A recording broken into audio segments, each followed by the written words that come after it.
Good afternoon, everyone. Lovely to see you. I'm Becky, and I'm the CEO of the English Association, and I'm delighted to welcome you to this afternoon session on AI for English students. A quick word about the EA. We are a subject association and learned society, which was founded in 1906 to support, promote, and celebrate the discipline of English studies. We cover all stages of education, from primary and early years through to secondary and further education, to higher education and beyond, and we cover all parts of the discipline across language, linguistics, literature, and creative writing. Events like this one are made possible by the fantastic contribution of our volunteer speakers. So thank you so much to Freddie, Matt, Irene, and Darren for giving us your time so generously this afternoon. Our members also make it possible to keep these events free and open to all by paying their membership fees. So if you would like to contribute to the national conversation about English and help support our discipline, please do consider joining us. It costs just over £50 to support our events and campaigning work for a whole year, and you get access to a range of member benefits, including online access to all our journals. Right, that is plenty from me. So I'm now going to hand over to Freddie, who's going to be our chair for the rest of the session. Thank you. Okay, thank you, Becky, and welcome everyone. Fantastic to have so many of you here this afternoon. My job here is hopefully to kind of chair some of our more expert contributors. Sort of full disclosure, I am one of those sort of AI curious people, not AI expert. In fact, I think I'm probably AI amateur, no more than that. But I teach at a sixth form, state sixth form, Harris Westminster sixth form in central London. And so needless to say, with my group of students, AI is a very hot topic and something I've seen a huge uptake in. And without a kind of, at the moment, I think, credible or coherent sort of policy or approach on this, I'm just simply trying to learn by getting involved in things like this.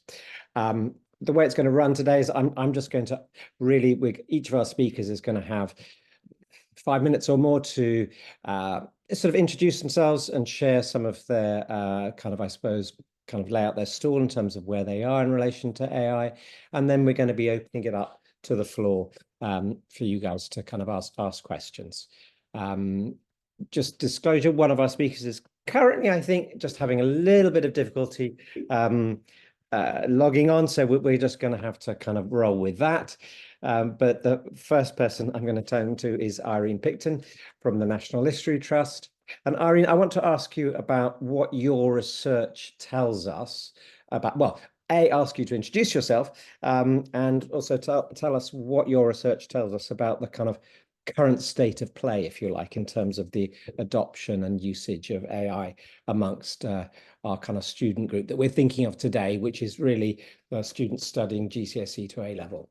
Great. Hi. Thank you so much, Freddie. Yes, so I'm Irene Picton. I'm a senior research manager at the National Literacy Trust. Our research explores lots of different aspects of literacy, including the affective and behavioural sides of literacy engagement and how these have changed over time. We've been foregrounding children and young people's voices in research for many years and promoting the value of reading and writing for pleasure. One of my main research interests is what it means to be literate in the digital age. So what's that's meant over the years. As part of that, I've looked into everything from ebooks to reading digitally, literacy apps, and it's also involved supporting young people to develop the critical literacy skills they need to navigate the online environment in an effective and reflective way. And all of our reports, I just wanted to say, exploring children's literacy, including the one I'm going to talk about briefly today, they're all available on our website, and I'm sure we'll be sending a link on shortly. But yes, now I'm going to try and share some slides. There's just a handful of them. It's not death by PowerPoint or anything like that. But I just have a few stats to go through. So let's see, maybe this one. Let's try that. Okay. Can everybody see that? Oh, is it my last slide? Does it say thank you? No. No? If you could make it bigger, because at the moment, if you could make Oh, it, okay, hang on. put it on slideshow or something like that, that would be. Yeah. Okay, let's try again. Let's stop. I'll try again. Right. Let's try that one.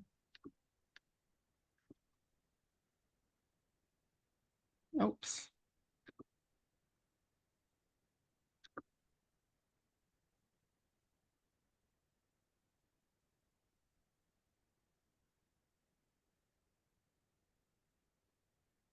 No, we're not seeing anything at the moment. Apologies. Maybe I'll try sharing in the background and then sharing my screen. We did test this. You wouldn't believe it, would you? Minutes ago.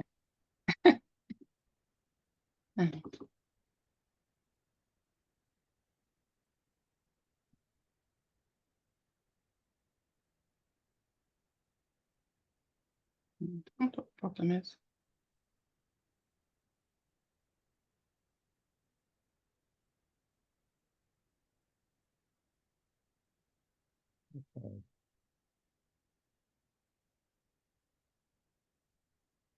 Oh dear, I jinxed things. We should have just run with what we had.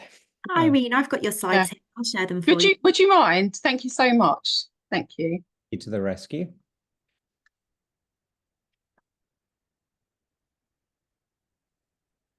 Oh, thank goodness. Thank you so much. Apologies, everybody. Okay, next slide, please, Becky. Okay, great. So yeah, I've got about 5 minutes to talk through my slides. So I thought I'd start by going back to the dawn of written communication, as you can see here. Now, I think essentially what I'm trying to show with this rather questionable timeline that I've put together is that there have been benefits and drawbacks to most of the technological developments that have had an impact on literacy over time. And one way that you might look at some of them is as part of an increasing democratization of access to information.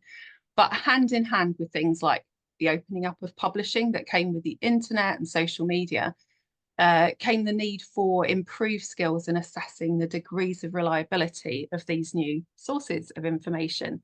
So some of our work explores to what extent young people have the knowledge and skills that they need to thrive in these changing environments where so much of our reading and writing takes place these days.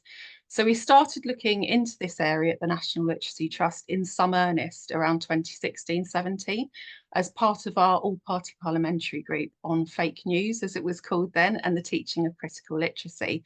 This was around the time of a major US election and the Brexit referendum. It coincided with increasing concern about the spread of mis and disinformation on social media platforms.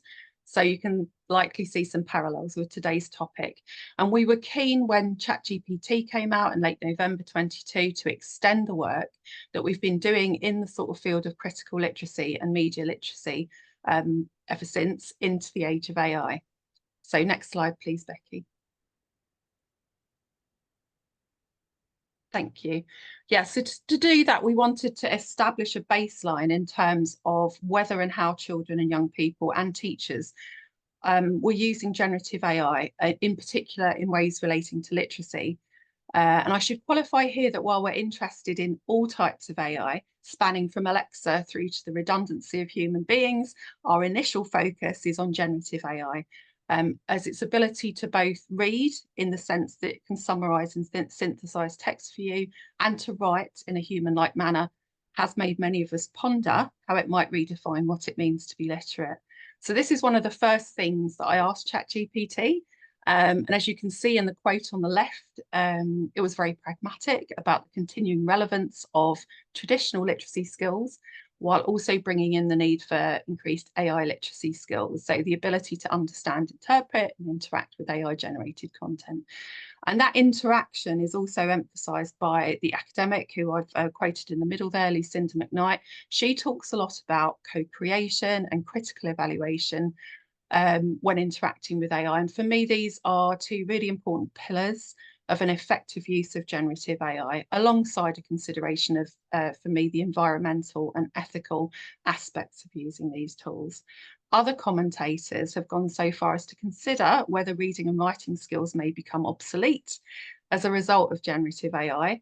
Perhaps not exactly how we thought literacy might be solved as an issue when we started at the Trust 30 years ago, but yeah, we'll see what happens. Next slide, please. So yeah, while we wait to see what happened, in the meantime, we have started our research by asking tens of thousands of children and young people whether they're using AI at all right now, and if so, what for. So I hope some of you on the call may have come across our annual literacy survey. This is something that we've conducted since 2005, so it goes back a long time. Some really good trend data there. It currently reaches more than 70,000 children and young people aged 5 to 18 in schools across the UK every year. So we added some questions on generative AI into our 2023 and 2024 surveys. We focused our attention on young people aged 13 to 18, and we had nearly 16,000 responses on this topic of AI from that age group. And the first thing to say is the percentage of 13 to 18s who said they'd use generative AI doubled between our survey points. So they doubled between early 2023 and early 2024, going up from 37% using it to 77%. But I do go into more detail into this in the report itself. But just to say, not many of this group were actually using it with any regularity.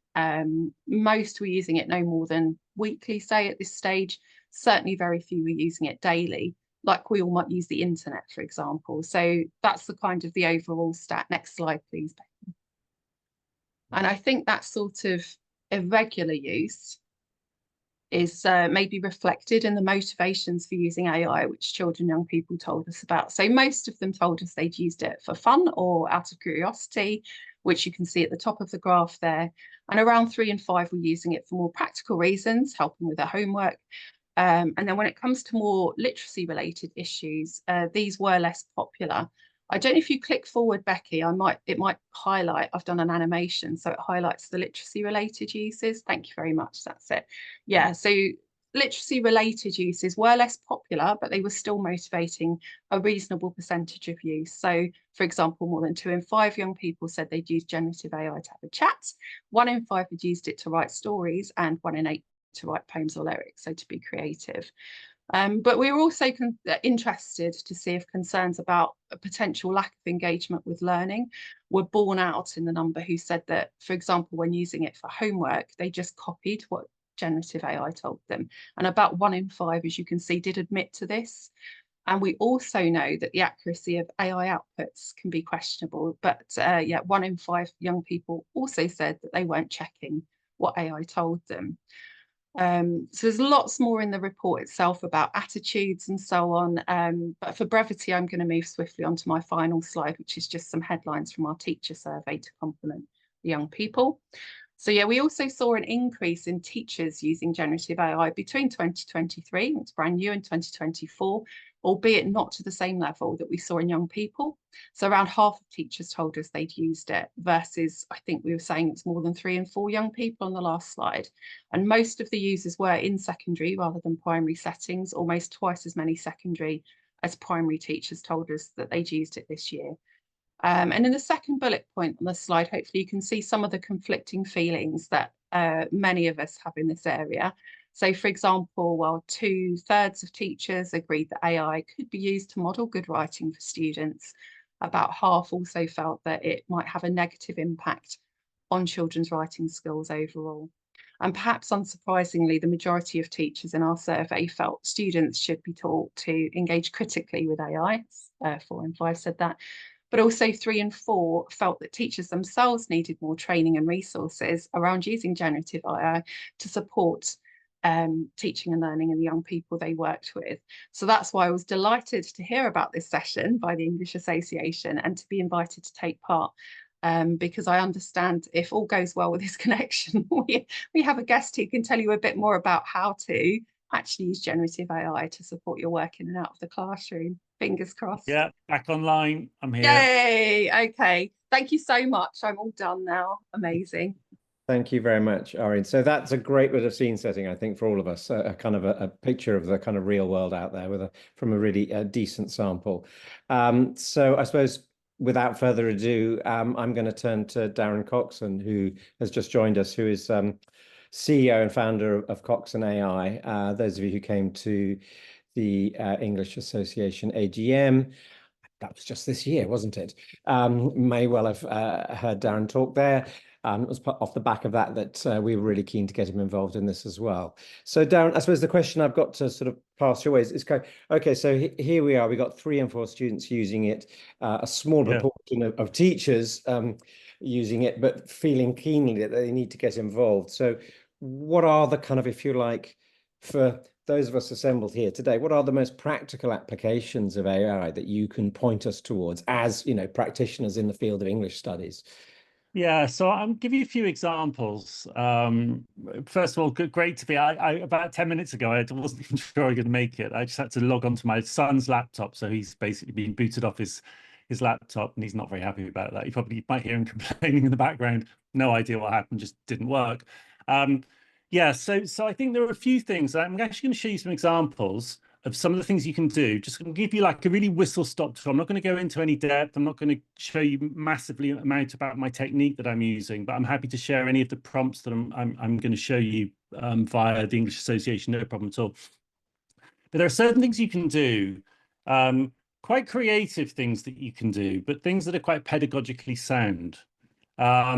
We can start to use AI to teach concepts, grammar concepts, writing concepts through text to image, which I'm going to give you a very, very quick demo of. We can use AI to help us get inside books, even talk to characters. They're not the real, obviously it's AI's creative interpretation of those characters, we're aware of that, but it's getting increasingly sophisticated when it comes to understanding nuance, understanding themes and ideas, even able to represent characters in some quite authentic ways. So I'm going to show you some examples. I'm going to just quickly show you share my screen, and then I'm just going to take you through 2 or 3, if that's okay. Just probably take 5 minutes, not much more than that. I'll just give you a whistle-stop tour. So let me just do that now. So I think if I get it right, we should, if I share, you should now see my screen, which says Adobe Firefly. Good. You know, after what's just happened in the last 10 minutes, I'm really not convinced anything's going to work right now. So look, I'm in Adobe Firefly, firefly.adobe.com. It's a text to image generator. It's free. Everything I'm about to show you is free. So I'm not, I mean, I pay for some AI, but everything I'm showing you is freely available. One of the things that I do when I go into schools and I work with schools here in the UK and internationally is think about how we can use text to image as a whole class activity. And this works particularly well at the junior end, but also you can have quite a bit of fun with it at the senior end. So one activity I do is where I literally get the teachers in the room, and you will do the same now, just to think of an image of a dog. So I'm just going to give you that phrase. Think of an image of a dog, and you'll have an image of a dog in your mind now. And what I do is I put into the text to image exactly that. Okay, so we put this just that really, really basic phrase into Adobe Firefly, and it's going to generate some images of dogs. Now, what we'll straight away see, unless by some weird sort of coincidence, we'll see that the images that Adobe Firefly has just created, none of those are real. They're all AI generated images, pretty realistic. Probably won't be anything like the image that you have in your mind. If it does, then that's a really strange fluke. So then we start thinking, well, what do we need to do to flesh it out? So we could say things like, you know, we could change the word dog, because we're talking about adjectives, to black Labrador. And then I'll say to the class, great, so now can you have an image of a black Labrador in your mind? And you can see what happens as you go through this exercise. Essentially what you're doing is you're taking what's in your mind as the writer, and you're creating the same image in the mind of the reader. So it's that transference process that we talk about when we talk about creative writing. So then we could say, great, so we've got the black Labrador, and then we maybe, well, then we can get a bit silly, you know, wearing a red cap, and maybe on a blue skateboard. And you can see, you can start having some fun. But the more fun you have with an exercise like this, the more you realize that actually what you're doing is you're painting a more and more vivid picture in the mind of your sorry, my kids are shouting in the back. It's really bad timing. Yeah, maybe you can't hear it, but I certainly can. So what you're going to see is, there we are. So you'll start, oh, I love this one at the front. I'm going to just open that one up. There we are. He's quite cool. So you can start seeing how we can start to flesh out what's in our mind, and then put it into the mind of the reader. That's one example of how we can use text image, and then we can start having more fun with it. Because then we can start saying, right, what I want you to do now, class, is I want you to start using some really descriptive writing to create a really vivid image. So if I choose an image like a phrase like this, you know, lots and lots of detail, adorable woodland creatures, soft mossy skin, short leafy branches, large warm yellow eyes glowing brightly. We start getting some really interesting images, and it's really rewarding. One of the things I think we need to think about with AI is how we can start to use it as a reward for good quality writing. Okay, it's not doing the writing for the students, for the pupils. There we are, really, really beautiful images. And that is the reward that the students will get when they put in a really detailed prompt. They can start getting these really lovely images. It's a very rewarding process. Another good example, if we just take this as an example here, we get the students to write. So for example, in this case, it's pupils, students who are learning about The Handmaid's Tale, Margaret Atwood's novel. They write a letter as if they're off-read, okay? And then we've got a prompt here at the beginning, which basically says to the AI, you are going to respond as Aunt Lydia. Okay, so we're going to get that really interesting response from AI based on the students writing. Okay, so this is where it's really important. The students doing all of this work, they're writing the letter, and then what happens is that Aunt Lydia responds. And of course, the beautiful thing here is the student can respond to Aunt Lydia. Okay, you know, I'm deeply troubled by the contents of your letter. It grieves me to see one of our cherished handmaids led astray by the poisonous memories of the time before. Another example, we can do an Instagram post where Alice in Wonderland writes an Instagram post, and the AI is primed to respond as other characters from the book, you know, from the White Rabbit, from the Cheshire Cat, from the Mad Hatter. So we can start seeing how there's some really interesting interplay between the pupil and the AI. A couple of other really quick examples, you know, we can have a three-way conversation. I set this up with my daughter, actually. This is quite interesting. My 17-year-old daughter she's quite funny about AI. She doesn't use it. She doesn't really like it. I gave her this prompt a few weeks ago. And she was reading, it was actually the end of last term, and she was reading Mrs. Dalloway as part of her English A-level. And I set up a three-way conversation between her, Mrs. Dalloway, and Virginia Woolf with this prompt. And we've got Virginia Woolf, you know, good day, I'm Virginia Woolf, author of Mrs. Dalloway. Clarissa Dalloway, I see we have a guest. And then the user, do tell us your name, Virginia, and I would very much like to hear your thoughts as we delve deeper into the story. The student can then write their name. And what happens is you get a three-way interplay where actually what happens is that Virginia Woolf and Clarissa Dalloway start to ask the student questions. Just the last one here, just before we finish. We've then got another example here where we enter Animal Farm just before Farmer Jones is kicked out. And we go through essentially a choose your own adventure story where it gives you areas that you can actually delve into. You could go to the farmhouse to talk to Mr. Jones. You could go to the stables to meet the horses. You can actually enter a moment in a novel. You can walk around and you can do some really, really interesting sort of interplays with the characters. So there's a lot, and that's just the tip of the iceberg, masses and masses of creative ideas.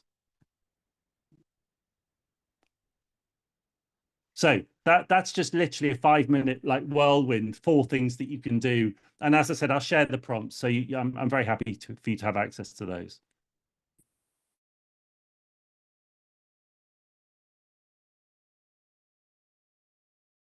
Stunned silence. Have we lost Freddie? I think we might have lost Freddie. That's why there was the pregnant pause. Just one. Yeah, sorry. So look, yeah, I don't know anyone has any questions, follow up, anything that based on what they've just seen there. I'm very happy to answer any questions or take any comments. We will have time for questions later. So if we let people sort of mull on what they've just heard, because that was a whirlwind, you're right.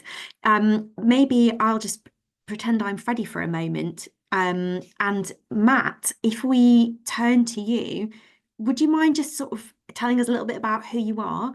And then we wanted to ask you from your research, What does your research suggest are likely to be the most productive ways of developing our collective digital literacy, so students and teachers alike, particularly with a view to also developing the kind of critical thinking that's so valuable in English?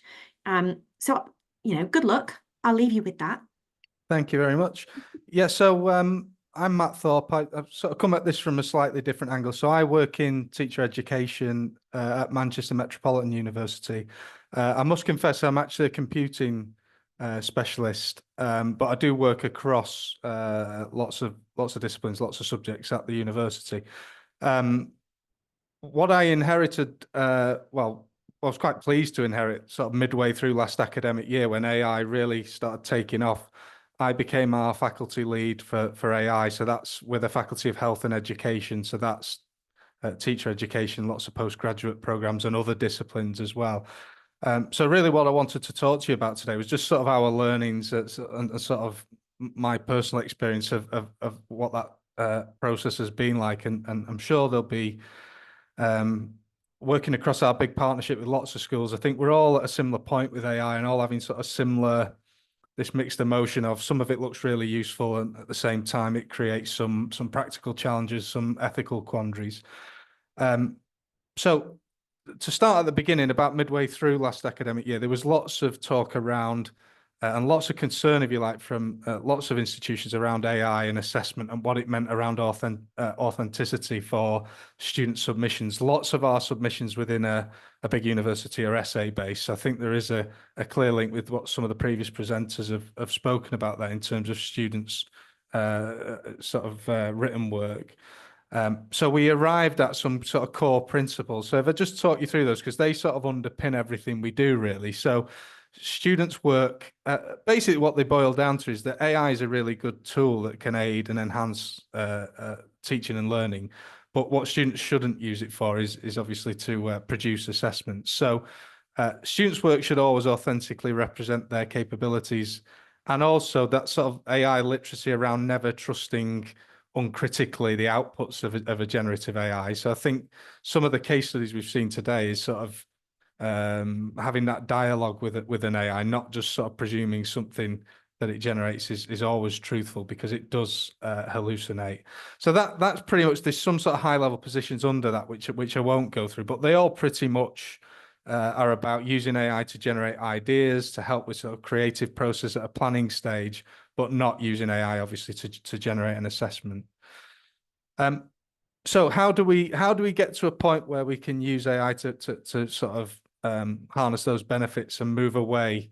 What I'm trying to do in my role now is move away from that. Became very much a sole focus, that concern around sort of AI and it can't be detected for plagiarism and that stuff. And it's not gone away that, but we're doing several things to try and counterbalance that. So I think the main thing we're doing at the moment is really trying to achieve a bit of almost like a cultural shift in a way, because I think staff are a little bit fearful of AI, what it can do, what it can't do, where they can use it, where they can't use it. So we're running lots of sessions with staff around how to use AI, and trying to build staff's AI literacy so they can embed use of AI in the classroom, and not just sort of hoping it stays to the side and it doesn't creep into our practices.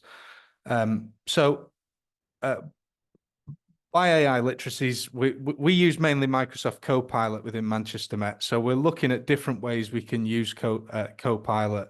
And I'll give you a few examples in terms of some of the conversations I've had that may link to English. We're talking to staff and students about hallucinations, looking at the output of AI. We're also talking about sort of some ethical issues around AI bias and sort of I think we're getting better, but there's still this issue around the training data that language models use, and that sometimes being Western centric. So as a short-term fix for that, we've done some work with students around how you could query an AI to ask for, say in my subject, we do some work looking at pioneers in the subject of computing, and quite often they can be sort of quite male, sort of Western centric, and we will sort of say, can you generate me some pioneers that sort of more representative societally. I think another key thing, which I think previous presenter sort of exemplified really well, is this idea of it's very different how you prompt an AI to say you're searching for information. So we're working with staff and students around this idea of prompting and being very specific with your prompts versus say a Google where you might just put a few keywords in. And the fact that can be iterative, so you can refine that, a bit like we just saw with the dog, that idea of refining in an iterative way to get a very specific set of information. We're also looking at places to share best practice. So we've got video channels. I'm launching a community practice next week. And again, I think sort of the more spaces we have to show things like we're doing today through subject associations, internally within schools, colleges, universities, I think we need to show staff and students what good use looks like in a discipline specific way. And that's why it's very much an ethos of all staff buying into being users of AI and upskilling in AI. So rather than sort of being sometimes what you get, and I know this as a computing person, you get the sort of the techie teacher, and if it's something to do with that, we go to them, and therefore you don't get that specific expertise in terms of thinking of users in very specific disciplines. So a couple of ideas in terms of English, but I think speaking more broadly, there's lots of really good things AI can do educationally in terms of inclusive practice, adaptive teaching. So all the things sometimes there's not enough hours in the day to do. So breaking down complex texts, producing revision summaries, we're continually getting better at sort of speech to text applications and then text to speech. So we're doing lots of work with our international students around some of that stuff. I quite like the idea of similar to what we've just seen. So I have seen a use case of sort of for creative writing, asking the AI to generate a story in the style of a particular author. It was Charlotte Bronte was the example I saw, and the students did a critical analysis of that. So trying to find ways where we can use the AI to deepen learning and sort of make the ways we assess a bit more AI resilience. I think longer term where we're going is thinking about authentic assessment. I know sort of we have a bit more freedom within HEIs to think about that, but thinking of ways we can very much rely on sort of personal learning, collaborative learning. We're very much our AI sort of policy sits within a bigger digital education strategy. So active learning strategies and things like that. So it's all there to encourage students to use AI in the right way and avoid using AI to sort of just generate an actual output they try and pass off as a piece of their own work. Right. Just look. Hi, Freddie. Yeah, I'm back. So from as we're discovering today, technology is subject to interference. So in the interest of time, I'd like to get some questions from the floor. So I think we have some fantastic sort of both pragmatic and high level views in terms of what's happening out there. And I think the thing I would add to what you said, Matt, is the opportunity for AI to make classroom experience more enjoyable. I mean, English is always I've always thought one of the most enjoyable subjects, but I'm sure lots of my colleagues out there are at times wondering whether our students still experience it in the way that we did. So I'd love to hear some questions from the floor in terms of, or experience shared in terms of what you have found in your engagements with it. So don't be shy, just put your hand up or put a question in the chat. So Madeline, I can see straight away got that. Hi, hello. I teach in London in a secondary independent school. The question of, I mean, I'm definitely pro using it and not blocking it and all the rest of that. So this is going to sound kind of negative, but genuinely, as a mom actually of a student who's currently at university and one who's just finished, how are universities dealing with the issue, and this applies to A-level actually as well, of students using AI to actually generate their output, because whilst we at our school we are working very hard to create a culture of academic integrity and all of that kind of thing, But, you know, it remains the case that there will be in the future potentially bad actors. And, you know, for all those kids who are doing their very best to generate their own output and to work hard and to study hard and to, you know, create their own thinking and their own writing, you know, how do you sort of weed out, or what is the thinking about how to actually weed out those who have straight up, you know, used a bunch of AI and in clever ways to the point where it is actually, you know, how much of it was them and how much of it was the generation of ideas, you know, like it's not fair on the ones that do work hard. So I'm just wondering if what is out there, what the thinking is up at, you know, universities, but also in AI companies, like how do we actually reassure our students, our young people, that yeah, you know, you're going to be really honest about it, and they might well say, well, what about the next person who isn't going to be honest? What happens to all of my hard work? Yeah. I'm going to ask you, Nat, if you could respond to that on behalf of the universities, and I've got a couple of things I can say on behalf of schools. Yes. So I think there's very much been a shift. So the initial position was, say this time last year, you shouldn't use AI under any circumstances, the holding position. We've now moved to this position of, you know, trying to promote best practice. The university and many universities have for sort of reasons of accuracy and false positives and things have not wanted to go down the route of an AI plagiarism detection tool because they're not robust and reliable enough. Basically, I think sort of the strategy is really looking at our assessments and thinking fundamentally about the learning we're trying to measure, and trying to make those assessments as authentic and as AI resilient as they can.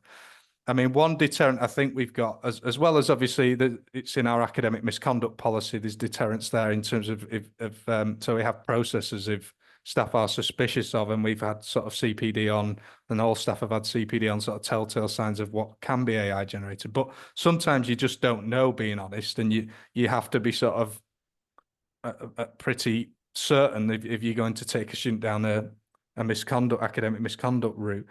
But I think one deterrent we're definitely pushing is around making sure our assessment matrices are designed so that sort of it hampers you. If you used an AI, it wouldn't be specific enough, contextual enough to achieve higher banding marks. And I think staff are very much communicating that message through the delivery of modules. But there's still a lot of work to do, and I think it will require a lot of assessment redesign over the next couple of academic years to make ourselves more resilient there, to be honest. Yeah, and in the meantime, so for example, with A-level coursework, one of the things we do is we deliberately use a text which there's very little material available about it online. So as a result of which, if you want to get high marks, you have to do the work. So undoubtedly, we saw this summer students had used AI to help them do their coursework, but the ones who'd used it the most certainly did not do the best. So you know, so you know, there are workarounds like that. I've also had an interesting question thank you, Madeline, from Chris White about how do we see this being used for adaptive purposes? So, for example, to help teachers adapt the curriculum and the resources they have. I mean, is that a question that you could respond to, Darren? Because I mean, I guess you've probably encountered schools already trying to use it in this way. Yeah, I mean, I think from the resourcing perspective, you know, you can just do very simple things like change the reading age. Rather than changing the chronological age, you actually specifically say, you know, and this is quite useful, particularly when you have students with SEND who maybe you've got a 15-year-old boy and he loves motor racing, but all of the books that he can read, sort of 8-year-old reading age, are all about, you know, Janet and John, and that's just boring to him. So you can actually flex the reading age quite well. You can also start, you know, working on particularly any sort of resourcing, to be honest with you. You know, you can take anything that you currently have and you can adapt it. You know, you can, if you, let's say, for example, you've got 10 comprehension questions on a particular subject, and you want to push inference, you can say, give me 5 more questions on inference or authorial intent. You know, you can focus your questions on vocabulary building. I mean, it's not difficult now, particularly if you're using the advanced models like ChatGPT and Claude. it's not hard now to really almost on a moment by moment basis. You know, I've been working with teaching assistants who will have the AI with them, and when they're working with a pupil on a particular topic, they will reach a point where maybe the pupil can't progress any further. So the teaching assistant's like, oh, actually, let's just, you know, let's go to ChatGPT and let's get this change. You know, maybe you don't understand it, so maybe we need to have it explained using a particular analogy that you'll understand. So I think when we talk about what is a learning resource for? Well, a learning resource is to help students get from point A to point B, to give them the material and the information they need to get them, push them on their journey. You can actually do that on a moment by moment basis. You don't have to produce masses of worksheets in advance. You can actually flex those resources literally when you need them. Okay, thank you, Darren. Class, I can see you've got your hand up. So quickly get your question in while we've still got time. Yeah, very quick. It's more of just a comment, really, and to say there's some of the things that Darren was saying about using AI to kind of get students interrogating text and interrogating characters is really, really useful. Obviously, we want them to do that kind of conceptually, but it's kind of a variant of hot seating, and actually it can be a really good way for students to engage with that kind of interrogation of a character or an author, which hopefully becomes more sophisticated. But as an entry point, I think is super helpful. So I just wanted to say that. Thank you.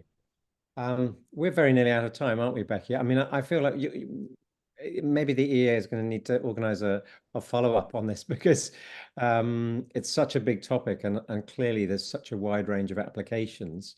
I mean, thank you, Irene, Darren, and Matt, for sharing your expertise today, because I think that's all really useful, and in particular, sort of some of those pragmatic applications.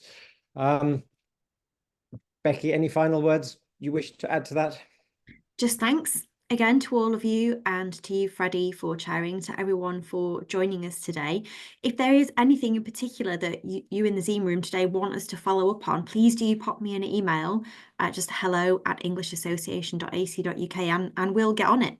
I'll share those prompts. Oh, thank you, Darren. Yeah, no problem at all. And I'll share Irene's slides with you all when I send around the recording as well. And you can feel free to share the recording with anybody you like.